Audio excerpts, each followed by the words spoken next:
ഇന്ന് നമ്മൾ അമ്പലത്തിൽ പോകാമെന്ന് വിചാരിച്ചു. വേറെ എവിടെയല്ല, നമ്മുടെ ചിറ്റൂർക്കാവിലേക്കാണ്. അപ്പോൾ ചിറ്റൂർക്കാവിൽ പോയി ദൈവത്തെയൊക്കെ തൊഴുത് അതിൻ്റെ ബാക്കിൽ പഴയന്നൂർക്കാവ് പണി നടക്കുന്നുണ്ടല്ലോ. അപ്പോൾ പുതിയ ബിൽഡിങ്ങൊക്കെ കെട്ടുന്നുണ്ട്.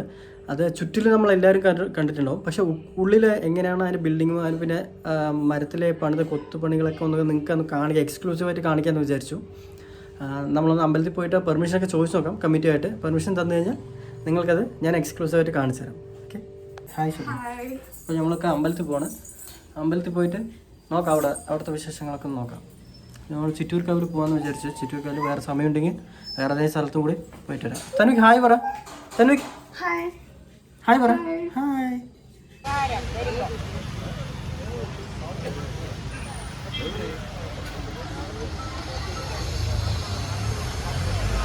അപ്പോൾ നമുക്ക് ചെറുതായിട്ടൊരു പെർമിഷൻ കിട്ടിയിട്ടുണ്ട്. അപ്പോൾ ഞാൻ ഉള്ളിലും നിങ്ങൾ കാണിച്ചു തരാം. അതിൻ്റെ തൂണിലെ സ്ട്രക്ചറും ഇത് കുറച്ച് ഉള്ളിൽ പോകണം.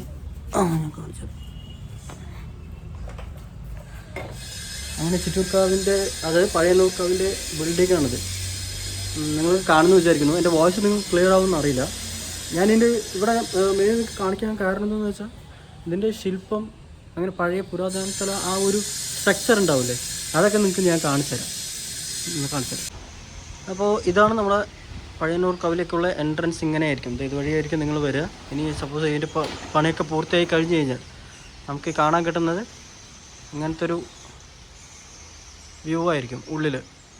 ഇതിൽ ആദ്യം തന്നെ നമുക്ക് ഇവിടെ 2 തൂണൊക്കെ വെച്ച് നമുക്ക് ലോങ് വ്യൂവിൽ കാണിച്ചു തരാം.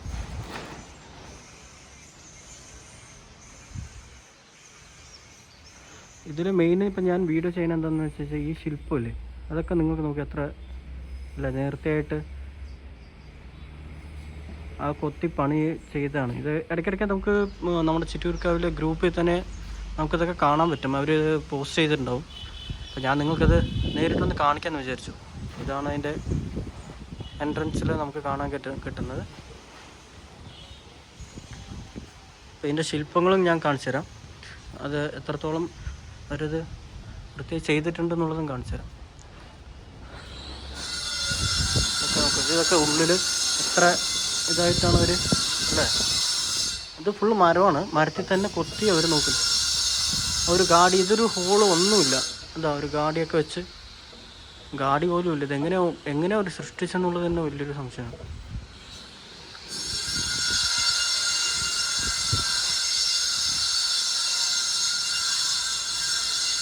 അപ്പോൾ വേറെയും അവിടെ കല്ലിൻ്റെ പണികളൊക്കെ നടക്കുന്നുണ്ട്. അത് നിങ്ങൾക്ക് ഞാൻ കാണിച്ചു തരാം.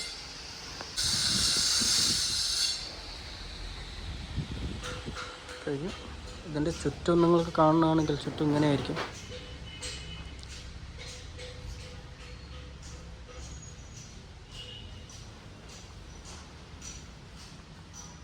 പിന്നെ ഇവിടെ ഒരു ദൈവത്തിൻ്റെ പ്രതിമ വരും. ഏതാണെന്നറിയില്ല, ഏതാ ദൈവത്തിൻ്റെ ആണെന്നറിയില്ല. ദൈവത്തിൻ്റെ പ്രതിമ ഇവിടെ വരും.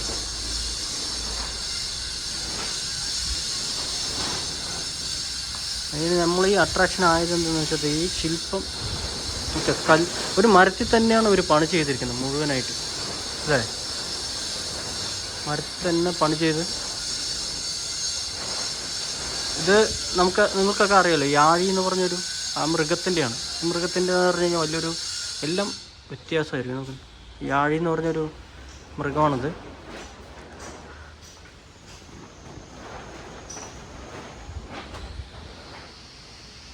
അപ്പോൾ ഇതാണ് ആ ബിംബം വരുന്നത്.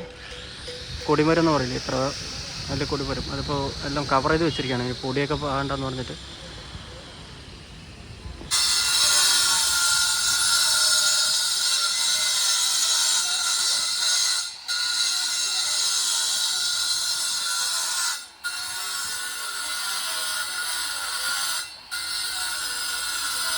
ആണ് പഴയന്നൂർക്കാവിൻ്റെ എൻട്രൻസ്. അത് കുറച്ച് കഴിഞ്ഞ് ഞാൻ ഉള്ളിൽ നിങ്ങൾക്ക് കാണിച്ചില്ലേ, അതിൻ്റെ എൻട്രൻസ് ഇതാണ്. കുറച്ച് കഴിഞ്ഞാൽ പുതുക്കി പണിത് കഴിഞ്ഞ് കഴിഞ്ഞാൽ നിങ്ങൾക്ക് കുറേ കൂടെ വ്യൂസ് ഞാൻ കാണിച്ചു തരാം.